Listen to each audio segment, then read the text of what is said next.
Nahdlatul Ulama atau NU adalah salah satu organisasi Islam terbesar di Indonesia. NU didirikan pada tanggal 31 Januari 1926. Sejarah berdirinya NU tidak lepas dari peran besar sejumlah ulama, yakni Kiai Haji Hasyim Asy'ari, Kiai Haji Wahab Hasbullah, dan Kiai Haji Bisri Syansuri. NU berawal dari pesantren-pesantren yang banyak terdapat di Jawa Timur. Saat itu, kaum terpelajar menyadari butuh pendidikan dan organisasi yang kuat untuk bisa melawan penjajah. Akhirnya, pada tahun 1916, lahir organisasi pergerakan untuk melawan penjajahan Belanda. Organisasi pergerakan ini dikenal dengan nama Nahdlatul Wathon atau Kebangkitan Tanah Air yang diinisiasi oleh Kiai Haji Wahab Hasbullah.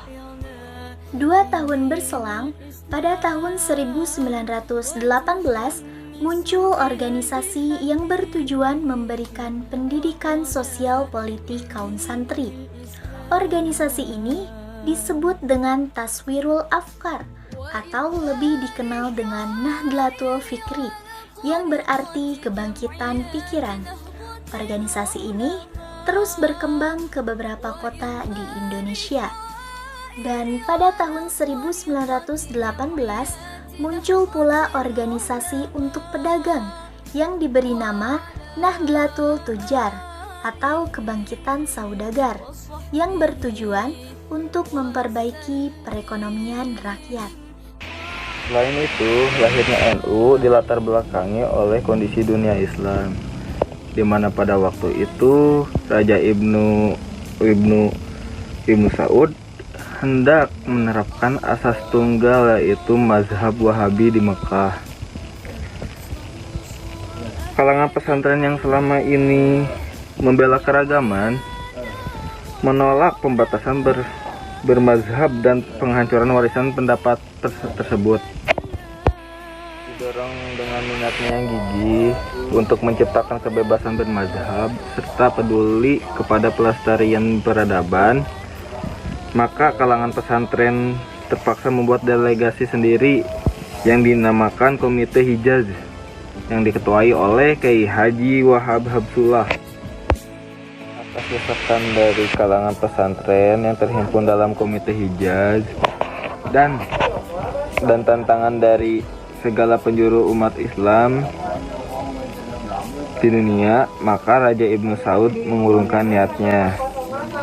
Hasilnya, hingga saat di Mekah bebas melaksanakan ibadah sesuai mazhabnya masing-masing. Oleh karena itu, pada tahun 1926 para ulama melihat banyak masalah agama, mazhab, sosial, dan kebangsaan yang berkembang di masyarakat. Hasyim Asy'ari pun mendirikan Nahdlatul Ulama yang berarti kebangkitan ulama pada tahun 1926. Kala itu NU dipimpin oleh Kiai Haji Hasyim Asy'ari sebagai Rais Akbar. Lalu selanjutnya adalah ajaran-ajaran NU. NU menganut paham Ahlus Sunnah wal Jamaah, yaitu sebuah pola pikir yang mengambil jalan tengah antara Al-Quran dan As-Sunnah dengan akal, yaitu ijma dan qiyas. Oleh sebab itu, sumber hukum Islam bagi umat Nahdlatul Ulama tidak hanya dalam Al-Quran dan As-Sunnah saja, melainkan juga menggunakan kemampuan akal ditambah dengan realistis empiris. Nah, adapun 3 ajaran pokok dalam Aswaja adalah rukun agama yang 3, yaitu iman dalam ilmu tauhid, Islam dalam ilmu fikih, dan ihsan dalam ilmu tasawuf. Di dalam persoalan akidah, Nahdlatul Ulama menganut atau merujuk pada Imam Asy'ari dan Imam Al-Maturidi. Sedangkan di dalam ilmu fikih, Nahdlatul Ulama merujuk pada Imam Syafi'i, dan terakhir yaitu ihsannya, tasawufnya NU menganut pada Imam Al-Ghazali. Namun Nahdlatul Ulama tetap mengakui dan bersikap tasamuh kepada para mujtahid lainnya, seperti dalam bidang akidah. NU juga menganut kepada Abu Mansur Al-Maturidi. Dalam bidang fikih terdapat 3 mujtahid juga dalam fikih, yaitu Imam Hanafi, Imam Maliki, dan Imam Hambali. Serta dalam bidang tasawuf dikenal juga Imam Junaidi Al-Baghdadi. Jadi ajaran-ajaran ilmu ini memiliki 3 pokok, yaitu iman, Islam, dan ihsan. Ilmu tauhid, ilmu fikih, dan ilmu tasawuf.